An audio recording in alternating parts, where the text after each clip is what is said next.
fresh batches are there for 11th class especially. 11th class में आप बच्चों की बहुत अच्छी बेस बनाई जाएगी for accounts and economics. Dear students, your Madam Wow is here. Welcome to YouTube channel Madam Wow. आज हम क्लास 11th का बहुत इंपॉर्टेंट चैप्टर स्टार्ट करने वाले हैं. अब ये चैप्टर जो है बेसिक है आपके आने वाले 11th 12th के चैप्टर्स का.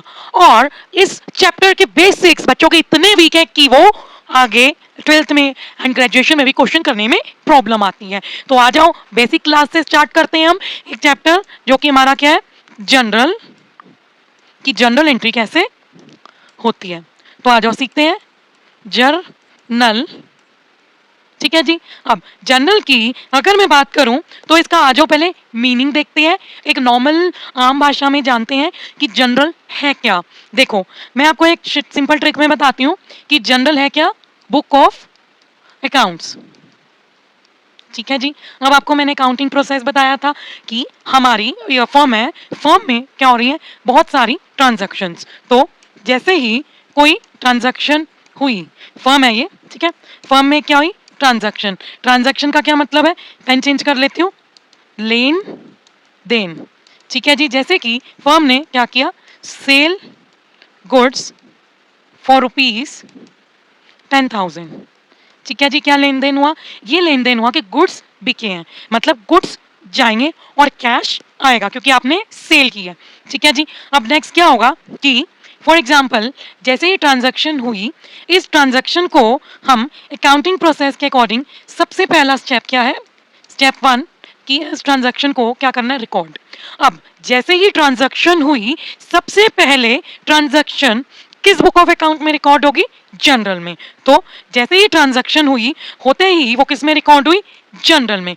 तो इसलिए जनरल को हम क्या बोल रहे हैं, बुक ऑफ ओरिजिनल एंट्री. क्यों, क्योंकि जैसे ही ट्रांजैक्शन हुई वैसे ही ट्रांजैक्शन सबसे पहले किस में रिकॉर्ड हुई, जनरल बुक में.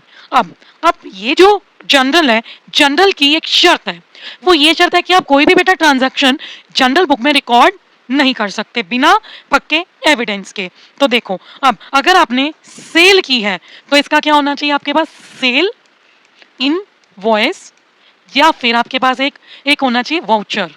ठीक है, वाउचर. अब सेल क्या है, हमारी इनकम है, तो इनकम हमारी क्या होती है, क्रेडिट. तो हमारा क्या होना चाहिए, क्रेडिट वाउचर. देखो आपने पिछले चैप्टर में देखा होगा कि हमारे वाउचर्स दो तरीके के, एक डेबिट वाउचर और एक होता है हमारा क्रेडिट वाउचर. ठीक है जी. अब ये जो हमारा डेबिट वाउचर है, डेबिट बैलेंस दिखाता है, जो क्रेडिट वाउचर है वो क्रेडिट बैलेंस दिखाएगा सेल का. तो जनरल कहती है कि तभी जनरल में रिकॉर्डिंग होगी जब वाउचर से एज एन एविडेंस प्रूफ मिलेगा और वो वाउचर से ही जा ओरिजिनेट होगी अमाउंट, और वो कहाँ पे रिकॉर्ड होगा, general, that is book of original entry. ठीक है. अब इसकी डेफिनेशन हम करते हैं. इसकी ये एक ट्रिक के साथ डेफिनेशन होगी, वो मैं समझाती हूँ कि जनरल जैसे ही ट्रांजैक्शन हुई वो सबसे पहले किस में रिकॉर्ड होगी, जनरल में. तो क्या लिखेंगे, journal is a book of original entry. मतलब ओरिजिनली जहां पे रिकॉर्ड हुई है वो क्या, ओरिजिनल एंट्री होगी जनरल में, इन विच ट्रांजैक्शंस आर रिकॉर्डेड. मतलब जैसे जैसे ट्रांजैक्शन हो रही है, जैसे कि फर्म की सेल हो रही है, परचेज हो रही है, ठीक है, क्रेडिट परचेज, क्रेडिट सेल, और भी कैपिटल लगा रहा है, कैश विड्रॉइंग कर रहा है, बहुत सारी एक ऑर्डर में, जैसे पहली, दूसरी, तीसरी, चौथी, पांचवी, इस ऑर्डर को कहते हैं क्रोनोलॉजिकल ऑर्डर. तो बहुत सारी ट्रांजैक्शंस एक ऑर्डर में हुई हैं. तो अब हमने इस बुक ऑफ ओरिजिनल एंट्री में उसी ऑर्डर में रिकॉर्ड कर दिया जिस ऑर्डर में ट्रांजैक्शंस हो रही हैं, और वो कहाँ से रिकॉर्ड होगी, from the evidence that is source document and voucher which are debit and credit voucher. तो ये किसकी डेफिनेशन है, जनरल की. ठीक है, मैंने आपको ट्रिक बता दिया. पहले इसकी डेफिनेशन लिख लेते हैं. क्या लिखेंगे, journal is a book of original entry in which, यानी जिसमें ट्रांजैक्शंस यानी लेन देन are recorded in the chronological, यानी क्रोनोलॉजिकल ऑर्डर, मतलब जैसे ही वो अकर होती हैं, in which they occur, in which they occur are transferred from source of evidence and vouchers. ठीक है जी, बता दिया मैंने। जैसे कि ये ट्रांजैक्शन हुई है 1 2 3 4, वैसे ही उसी ऑर्डर में रिकॉर्ड हो गई, और वो कहाँ से रिकॉर्ड होती है, एक सोर्स ऑफ एविडेंस या फिर वाउचर से, which shows you debit and credit balance. ठीक है जी। अब नेक्स्ट हम आते हैं कि सबसे पहला क्वेश्चन कि why journal is known as book of original entry. ठीक है, अब आपने बताना है कि जो जनरल है वो हमारी बुक ऑफ ओरिजिनल एंट्री क्यों है। तो देखो, इसका आंसर पेपर में आ सकता है, ये इसका आंसर ये है। पहला point, the journal is known as book of original entry because when the transaction occur it is firstly या फिर primarily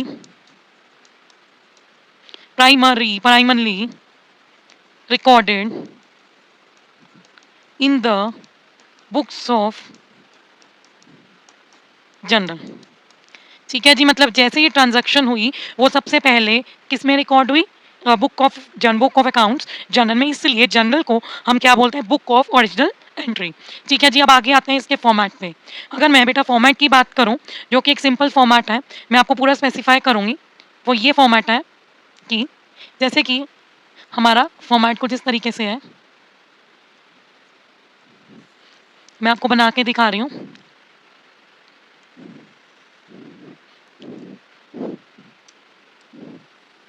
ठीक है, पहले एक बॉक्स बनेगा,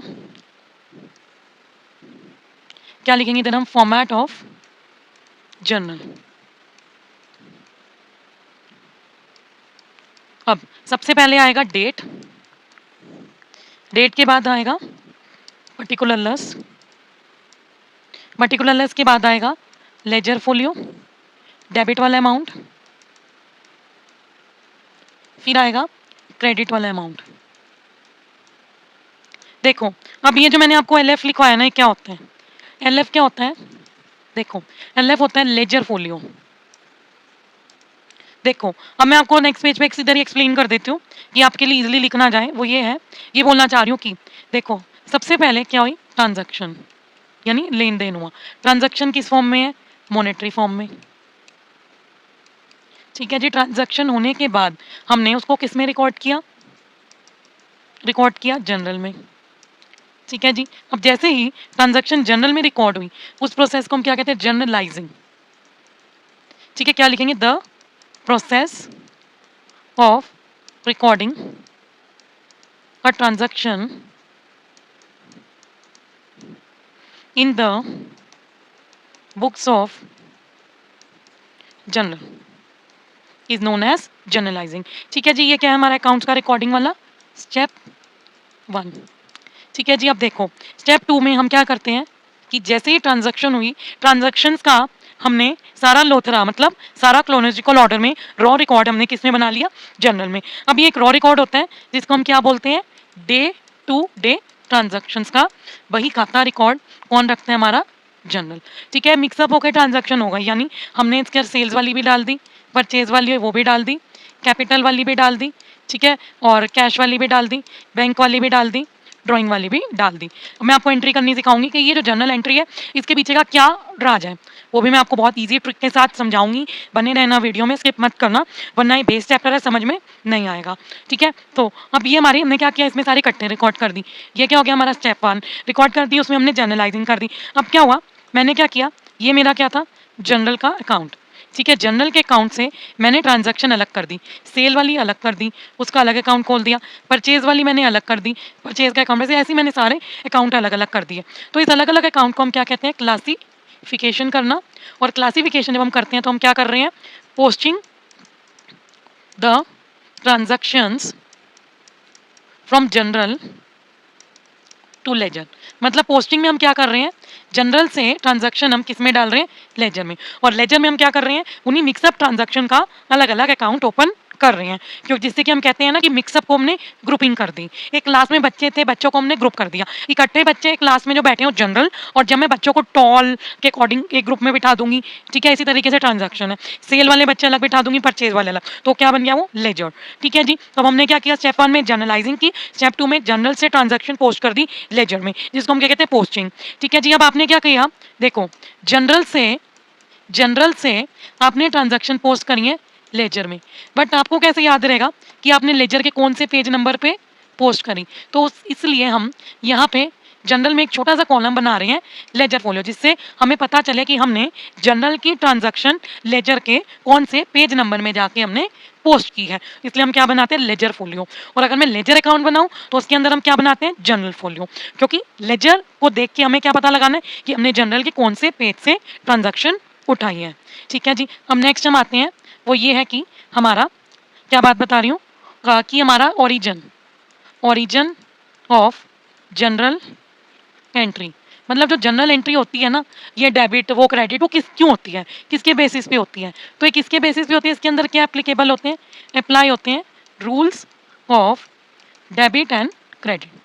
ठीक है, क्या अप्लाई होते हैं rules of debit and credit. अब देखो, अब अगर कोई साइड, ठीक है, अगर डेबिट साइड का मतलब क्या होता है, दो साइड ये काउंट है, ठीक है, इस अकाउंट की एक डेबिट साइड होती है और एक क्रेडिट साइड होती है। डेबिट साइड का मतलब होता है कि अगर कोई भी अमाउंट है वो डेबिट साइड में लिखा गया, अगर एक अमाउंट है जैसे कि लॉसेस हमारे कहाँ है डेबिट साइड में, तो हम क्या लिखेंगे, the amount of loss is debited, the amount of loss is debited. ठीक है, अब अगर हमारा प्रॉफिट हुआ है, इनकम हुई है, ठीक है, वो हम कहाँ लिखेंगे क्रेडिट साइड में। अब इधर क्या लिखेंगे, हम पेन चेंज कर रही हूँ, the amount of income is credited. ठीक है जी, ये मीनिंग है डेबिट एंड क्रेडिट का। अब ये रूल्स क्या है तो देख लो, इसको नोट डाउन करना है कर लो। अब ये जो मैं आपका बेटा जनरल करवा रही हूँ, जनरल के अंदर आपका अब चैप्टर नंबर 8 भी आ गया जनरल, ठीक है, वाउचर की इंट्रोडक्शन भी आ गई, और उससे पिछले वाला चैप्टर हमारा rules of debit and credit वो भी कंप्लीट हो गया। तो एक ही वीडियो में आपके 3 चैप्टर से आपको फैमिलियर करवाया जा रहा है। ठीक है जी, अब नेक्स्ट चलते हैं। नेक्स्ट में अगर हम बात करें क्या कि rules of debit and credit है क्या, देखो अगर मैं बात करूँ इन रूल्स की, ठीक है जी, दो तरीके की हमारी क्लासिफिकेशन है, मतलब अगर आप सोचना चाहो, ठीक है, अगर आप कोई भी एंट्री करते हैं, अगर आप सोचना चाहते हो कि मैं किससे करूं, या तो आप पहला यूज कर सकते हो ट्रेडिशनल क्लासिफिकेशन, या आप अप्रोच भी कह लो, ठीक है, आप ट्रेडिशनल अप्रोच से भी कर सकते हो या आप मॉडर्न अप्रोच से भी कर सकते हो। ठीक है जी, तो मॉडर्न दोनों ही रूल्स आप लगा सकते हो, जिसमें आप ट्रेडिशनल भी लगा सकते हो, मॉडर्न क्लासिफिकेशन भी लगा सकते हो। देखो ट्रेडिशनल क्लासिफिकेशन की अगर मैं बात करूं, ये थोड़ी बोरिंग होती है, मॉडर्न क्लासिफिकेशन थोड़ी इजी होती है। तो ट्रेडिशनल क्लासिफिकेशन में हमने अकाउंट्स को 3 हिस्सों में बांटा है। पहला होता है हमारा पर्सनल, फिर होता है हमारा इम्पर्सनल। ठीक है, अगर मैं पर्सनल में बात करूं तो पर्सनल में क्या आ जाएगा, अकाउंट ऑफ पर्सन, जैसे कि राम। दूसरी चीज आ जाएगी अकाउंट ऑफ अ फर्म, जैसे कि एलटीडी लिमिटेड। ठीक है, और तीसरी चीज आ जाएगी accounts relate to an individual, यानी जो जो अमाउंट किससे रिलेट करता है, इंडिविजुअल से, जैसे कि बैंक। बैंक किसका होता है, बैंक खाता आपका है, तो अगर किरणप्रीत कौर का बैंक खाता है तो पर्सन का है, तो ये कौन से किसको रिलेट कर रहा है अकाउंट, इंडिविजुअल को, तो बैंक किस में आएगा पर्सनल अकाउंट में। ठीक है जी, कैपिटल, ठीक है, इंडिविजुअल है या फर्म है, कैपिटल किसकी है फर्म की है, वो भी किस में आएगी पर्सनल अकाउंट में। ठीक है, अब लाइबिलिटी भी, लाइबिलिटी किस में आएगी, इसी में आएगी, क्यों, क्योंकि क्रेडिटर, डेटर, ठीक है जी, ये सारा इसमें आएगा। अब अगर मैं बात करूँ इम्पर्सनल की, तो इम्पर्सनल पे दो हैं, एक रियल अकाउंट है और एक नॉमिनल अकाउंट है। ठीक है जी, रियल अकाउंट की अगर मैं बात करूँ तो रियल अकाउंट में जितनी भी एसेट्स हैं, हमारे एक एसेट होते हैं टेंजिबल और एक होते हैं हमारे इनटेंजिबल। टेंजिबल कौन से होते हैं, जिनको हम टच कर सकते हैं, ठीक है, और इनटेंजिबल जिनको हम फील कर सकते हैं, हम टच नहीं कर सकते। टेंजिबल में क्या आ जाएगा, फर्नीचर आप टच कर सकते हो, इनटेंजिबल में गुडविल, मतलब गुडविल हम फील कर सकते हैं। नॉमिनल अकाउंट में क्या आएगा, लॉसेस एंड इनकम। ठीक है, लॉसेज एंड इनकम। ये मैंने आपको एक्सप्लेन कर दिया कि पर्सनल इम्पर्सनल, ये अभी मैंने आपको क्या एक्सप्लेन किया, अकाउंट्स। और ये हम क्या पढ़ रहे हैं, ट्रेडिशनल क्लासिफिकेशन। चलो अब हम बात करते हैं ट्रेडिशनल क्लासिफिकेशन में क्या लगते हैं, 3 गोल्डन रूल्स। 3 गोल्डन रूल्स लगेंगे। इन गोल्डन रूल्स को लर्न करने का मैं तरीका बता देती हूँ। Rule number 1, rule number 1, account number 1, personal account. ठीक है जी, इसको लर्न करने की ट्रिक ये है कि जैसे कि गोल्डन रूल नंबर 1 क्या है, पर्सनल अकाउंट। पर्सनल अकाउंट में हम किसकी बात करते हैं, एक पर्सन की। ठीक है, इसकी ट्रिक क्या लर्न करने की कि जैसे कि रमेश, रमेश क्या है, एक पर्सन। एक पर्सन कहते हैं ना कि देने वाला भी लेन देन। ठीक है, लेन देन कौन करता है, एक पर्सन। तो इसमें कौन सा रूल नंबर 1 लगेगा, rule number 1 which is debit the receiver, credit the giver. ठीक है, किसको डेबिट करोगे, जो रिसीव कर रहे हैं उसको डेबिट करोगे, जो दे रहे हैं उसको हम क्रेडिट करेंगे। अब एक एग्जांपल से समझते हैं कि रिसीवर एंड गिवर। सबसे पहले मुझे एक बात बताओ कि पर्सनल अकाउंट में कौन आता है, पर्सन। ठीक है, अब एक बात बताओ कि अगर मैं पर्सन की बात करूंगी कि sales goods on credit to Ram, sales of goods on credit to Ram, हमने गुड्स किसको बेचे हैं, राम को बेचे हैं। ठीक है जी, अब ये जो सेल है हमारी, सेल हमारी क्या होगी, इनकम हो गई। जितनी भी इनकम्स वगैरह हैं वो किस में आएंगी, हमारी नॉमिनल अकाउंट में। ठीक है, जितनी भी हमारी सेल है, लॉसेज हैं, इनकम्स हैं, वो नॉमिनल अकाउंट में आएंगी। और सेल इनकम ऑलवेज क्रेडिट होती है। तो यहाँ पे टू सेल्स अकाउंट। ठीक है, मुझे बताओ कि sale goods on credit to Ram, Ram को हमने गुड्स बेचे हैं, तो राम क्या है, रिसीवर है। गुड्स किसको मिल रहे हैं, राम को। ठीक है, सेल कंपनी की हुई है, बट कल को राम हमारा डेटर है, उसे हमें पैसा भी लेना है। तो अगर मैं किसकी बात कर रही हूँ अभी, ट्रेडिशनल क्लासिफिकेशन के अकॉर्डिंग इधर राम अकाउंट क्या होगा, डेबिट। क्यों, क्योंकि जो राम है वो क्या कर रहा है, रिसीव। वो क्या कर रहा है, रिसीव गुड्स। ठीक है, तो इसलिए, और अगर राम जब पैसा देगा तो क्या होगा, क्रेडिट, क्योंकि देने वाला क्रेडिट होता है। ठीक है, ये रूल नंबर 1 हो गया, नोट डाउन कर लो। और मैं किसकी बात कर रही हूँ, रूल नंबर 2 की। जो रूल नंबर 2 है वो किस में लगता है, हमारा रियल अकाउंट में। इसके अंदर क्या आएंगे, असेट्स। ठीक है जी, अब देखो क्या रूल है, मैं समझा देती हूँ। Debit what comes in, credit what goes out. देखो, जो आ रहा है उसको डेबिट कर दो, जो जा रहा है उसको क्रेडिट कर दो। इसका मैं एक एग्जांपल समझाती हूँ। फॉर एग्जांपल एक ट्रांजैक्शन लिख रही हूँ मैं कि जैसे कि हमने पेड कैश फॉर रेंट। चलो अब मुझे बताओ कि हमने रेंट के लिए क्या दे दिया, कैश। ठीक है, अब इधर बताओ कि अगर मैं रेंट पे करूँगी तो पहली बात, जब मैं कोई चीज़ पे करती हूँ तो मेरी जेब से पैसा जा रहा है। और कैश, कैश मेरा क्या है, एक असेट है। ठीक है जी, असेट है, असेट किस में आएगा, रियल अकाउंट में आएगा। ठीक है, अब ये जो कैश है ये आ रहा है या जा रहा है, कैश जा रहा है। तो जब कैश जाएगा तो क्या करेंगे, क्रेडिट। तो क्या आ जाएगा, टू कैश अकाउंट। ठीक है, अब रेंट, रेंट बिल, इलेक्ट्रिसिटी, ये हमारा क्या, खर्चा। जितने भी हमारे खर्चे होते हैं वो क्या होते हैं, डेबिट। Rent account debit. ठीक है जी, ये हमारा क्या हो गया, गोल्डन रूल नंबर 2, जो किसके अंडर आएगा, रियल अकाउंट के अंडर आएगा। नोट डाउन कर सकते हो, स्क्रीनशॉट ले सकते हो इसका। अगर मैं नेक्स्ट बात करूं, ये आपको मैंने करा ही दिया, फिर भी लिखवा देती हूँ नोट्स बनाने के लिए। नॉमिनल अकाउंट, नॉमिनल अकाउंट में क्या आएंगे, लॉसेस, ठीक है, गेन्स, इनकम्स और खर्चे, एक्सपेंसेस। ठीक है जी, मैंने आपको क्या बताया था, रेंट, रेंट हो गया, इलेक्ट्रिसिटी बिल हो गया। ठीक है जी, सैलरी हो गया, ये हमारे क्या, एक्सपेंस, ये हमारे क्या, एक्सपेंस। तो एक्सपेंसेस हमेशा डेबिट होते हैं, तो इसके अंदर रूल नंबर 3 लगेगा, debit all the expenses and losses, next credit all the gains and incomes. ठीक है जी, अब रेंट हमारा क्या है, रेंट, सैलरी, इलेक्ट्रिसिटी बिल, ये हमारे क्या, खर्चे। तो खर्चे हमारे क्या होंगे, रेंट हमारा ऑलवेज क्या होगा, डेबिट। ठीक है जी, इनकम, इनकम का मैं एक एग्जांपल बता देती हूँ, क्लियर हो जाएगा। जैसे कि सेल्स, अब लिखेंगे sold goods on cash for 10,000। ठीक है जी, गुड्स आपने क्या किए, बेचे हैं। तो जब आपने गुड्स बेची हैं तो सेल, सेल क्या होगी, इनकम। इसलिए हमारी सेल्स क्या है, टू सेल्स अकाउंट क्रेडिट। अब कैश, कैश क्या है बताओ? Real account. कैश मतलब जेब से कैश, जेब में कैश आ रहा है, ठीक है जी, क्योंकि आपने बेचा, बेचने से इनकम हुई, जेब में कैश आया। जब जेब में कैश आया तो वो डेबिट व्हाट कम्स इन, तो क्या होगा? Cash account debit. ठीक है जी, ये हमारी एक वे है जो मैंने आपको एंट्री भी बता दी, रूल्स भी बता दिए, golden rules of debit and credit. और ये किसके अंदर आते हैं? ट्रेडिशनल क्लासिफिकेशन के अंडर आएंगे रूल्स ऑफ ये वाले personal accounts and golden rule of debit and credit. ठीक है जी, अगर हम नेक्स्ट बात करें, जो हमारा दूसरा पहलू रह गया वो ये रह गया कि अब हम किसकी बात करें? मॉडर्न क्लासिफिकेशन की। ठीक है जी, जो आपकी बेटा मॉडर्न क्लासिफिकेशन है ना, इस मॉडर्न क्लासिफिकेशन में सारे इजीली आ जाएंगे, ऑलमोस्ट सारी जर्नल की एंट्रीज इससे सॉल्व हो जाती हैं। तो मैंने किसकी शॉर्टकट ट्रिक बताई है, वो ये है कि हमारे देखो 5 अकाउंट्स होते हैं। कौन कौन से अकाउंट्स होंगे? एक होता है एसेट्स, एक होता है एक्सपेंसेस, एक होता है लाइबिलिटीज, एक होता है कैपिटल, और एक होता है हमारा रेवेन्यू। ठीक है जी, अब इनके जो रूल्स हैं, मैंने एक ट्रिक बताई है लर्न करने की, वो ये है कि सबसे पहली ट्रिक है कि ए ई। ए ई क्या है? आप देखो ऐश करते हो, ठीक है जी, A for asset, E for expense.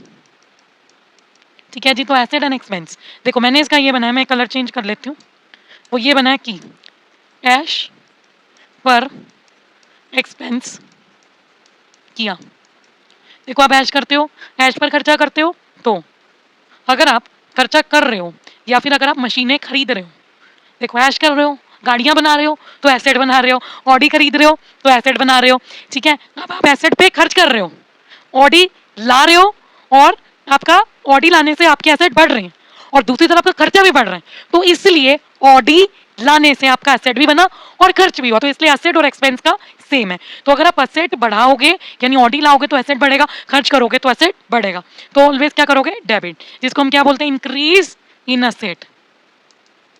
ठीक है, अब देखो अब क्या हुआ कि आप ऑडी तो ले आए, आप किश्त ही नहीं भर पाए, खर्च ही नहीं कर पाए, तो अगर आप खर्चे ही नहीं करोगे और एसेट आपके कम होते जा रहे हैं, मतलब अब आपकी ऑडी आने से आपकी थार जो है बिक गई, मतलब आपके कर्जे चढ़ गए, उस केस में आपके क्या होंगे? Decrease in asset. ठीक है जी, और आपके खर्चे भी आपको कम करने पड़ेंगे। ठीक है जी, तो इसलिए आप क्या लिखोगे? क्रेडिट। तो इसलिए एसेट का और एक्सपेंस का एक ही रूल है, increase in asset and expense debited, decrease in asset and expense credited.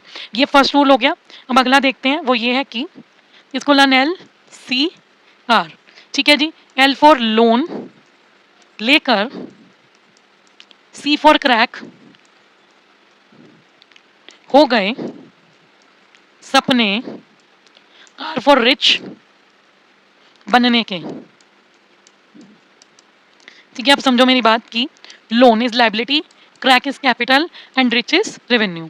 अब हमारा जो लाइबिलिटी, कैपिटल और रेवेन्यू, इन तीनों का रूल एक तरीके से सेम है। देखो आपके साथ बुरा हुआ कि आपने लोन लिया, दूसरा बुरा हुआ कि आपके जो कैपिटल थी वो क्रैक हो गई, कैपिटल कम हो गई। ठीक है जी, और आपका जो रेवेन्यू कमाने का सपना था वो भी आपका फिनिश ही हो गया। देखो तीनों चीजें माइनस में है, लोन ने आपको बर्बाद कर दिया, क्रैक कैपिटल आपकी कम हो गई, और रिच आपका कम हो गया, तो यानी सारी चीजें क्या हो रही है? माइनस। तो जब भी हमारा क्या होगा? Decrease in liability, capital and revenue. ठीक है जी, तो आपकी मतलब सब चीज क्या हो रही है? डिक्रीज। जब आपकी हर चीज डिक्रीज होगी, लाइबिलिटी, कैपिटल, रेवेन्यू, तो आप क्या करोगे? डेबिट। ठीक है जी, अब अगर आप क्या कर रहे हो? इंक्रीज, मतलब बिजनेस में और कैपिटल लगा रहे हो और रेवेन्यू आपका जनरेट हो रहा है और आप कर्जा लेते जा रहे हो, तो वो क्या होगा? क्रेडिट। देखो क्रेडिट का एक और ट्रिक बता देती हूँ लर्न करने का, ये भूल जाओगे आप, कि देखो क्रेडिट का मतलब है कि देखो लाइबिलिटी का मतलब टेंशन तंग कर रहा है, क्रेडिट का मतलब तंग कर रहा है, तो जब भी लाइबिलिटी को जो बढ़ जाए क्रेडिट कर दो चुप करके। ठीक है, कैपिटल मतलब कैपिटल लगा रहे हो, बिजनेस के पास पैसा आ रहा है, क्रेडिट कर दो। रेवेन्यू आ रहा है तो क्या होगा? Debit all the expenses and losses, credit all the revenue gains and incomes. तो इस तरीके से आपका क्रेडिट का भी कंसेप्ट एब्सोल्युटली क्लियर है। अब यहाँ तक मैंने आपको एक बेसिक क्लास करवाई है, आपकी जितनी भी जर्नल एंट्रीज हैं वो सारी इन्हीं रूल्स के ऊपर बेस्ड हैं। अब हमारा नेक्स्ट स्टेप में क्या आता है? दो तरीके की एंट्रीज हैं, एक सिंपल और एक कंपाउंड। अब मैं अगली क्लास में हम एक क्वेश्चन करेंगे जो किसको रिलेट करेगा? जनरल को, जिसके अंदर हम एक सिंपल एंट्रीज करेंगे एंड कंपाउंड एंट्रीज की सब ग्रुपिंग करेंगे। ये करने के बाद आपकी क्या हो जाएगी? जनरल की सारी प्रैक्टिकल्स सॉल्व चुटकियों में। तो नेक्स्ट वीडियो देखना मत भूलना। Till now thank you. Now do like, share, and subscribe my YouTube channel, Madam Wow, to keep watching videos of such kind.